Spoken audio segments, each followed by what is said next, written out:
আজকে আমি আপনাদের সঙ্গে মুগ ডালের পরোটা রেসিপি শেয়ার করব। তো চলুন রেসিপিটা শুরু করা যাক।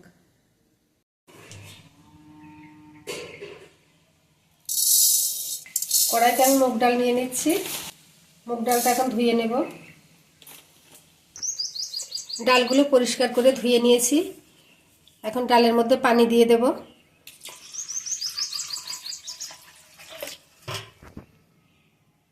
এখন ঢাকা দিয়ে ডালটা সিদ্ধ হতে দেব। ডালটা সিদ্ধ করে নামিয়ে নিয়েছি। ঠিক এরকম একেবারে গলে যাবে, এরকম নরম করে ডালটা সিদ্ধ করে নিতে হবে। এখন আমি বাকি প্রসেসে চলে যাচ্ছি। এখানে একটা পাত্র নিয়ে নিয়েছি। পাত্রের মধ্যে এখন আমি গমের আটা দিয়ে দেব। এখন কালো জিরে দিয়ে দেব। এখন জিরা দিয়ে দেব। জোয়ান দিয়ে দেব। স্বাদ অনুযায়ী লবণ দিয়ে দেব। কালারের জন্য হলুদ গুঁড়ো, 1 টেবিল চামচ পরিমাণ সাদা তেল দিয়ে দেব। সিদ্ধ করে রাখা ডালটা এখন দিয়ে দেব।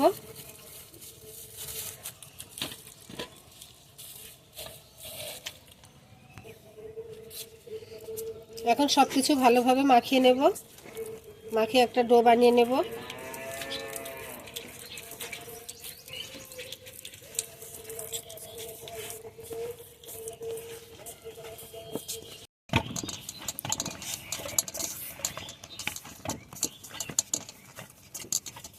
এরকম নরম একটা ডো বানিয়ে নিয়েছি। ডোটা এখন আমি 15 মিনিটের জন্য রেস্টে রেখে দেব। ডোটা ঢাকা দিয়ে রাখবো।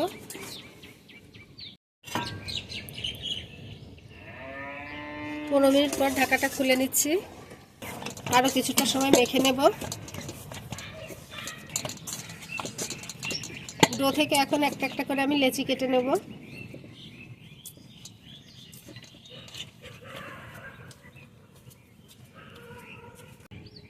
সবগুলো লেচি কেটে নিয়েছি। এখন একটা লেচি নিয়ে নিয়েছি, বেলে নেব।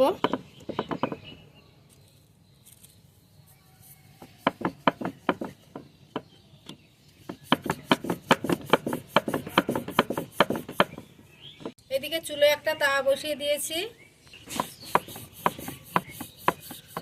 পরোটাটা বেলে নিয়েছি। তাওয়াটা গরম হয়ে গেছে। এখন পরোটাটা দিয়ে দেব।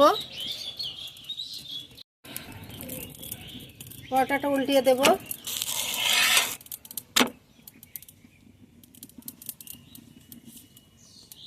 এখন সাদা তেল দিয়ে দেব।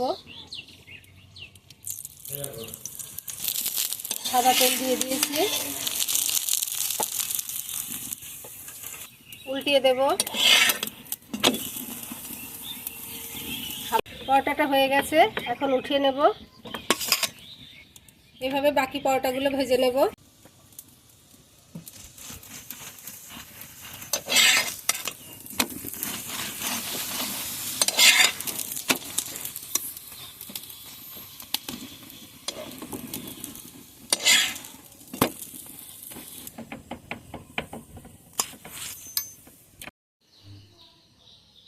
সবগুলো পরোটা আমি সেঁকে নিয়েছি।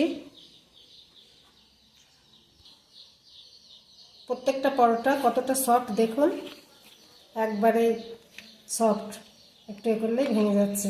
খেতে অসাধারণ মুগ ডালের এই পরোটা। আপনারা ট্রাই করে না থাকলে একবার ট্রাই করবেন। খেতে অসাধারণ স্বাদের হয়ে থাকে। পরোটাটা এখন আমি পরিবেশন করে দেব।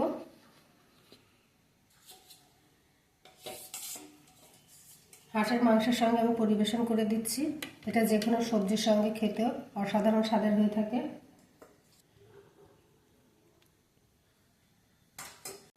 আজকে ভিডিওটি ভালো লাগলে একটু লাইক দিবেন, কমেন্টে জানাবেন কেমন হয়েছে।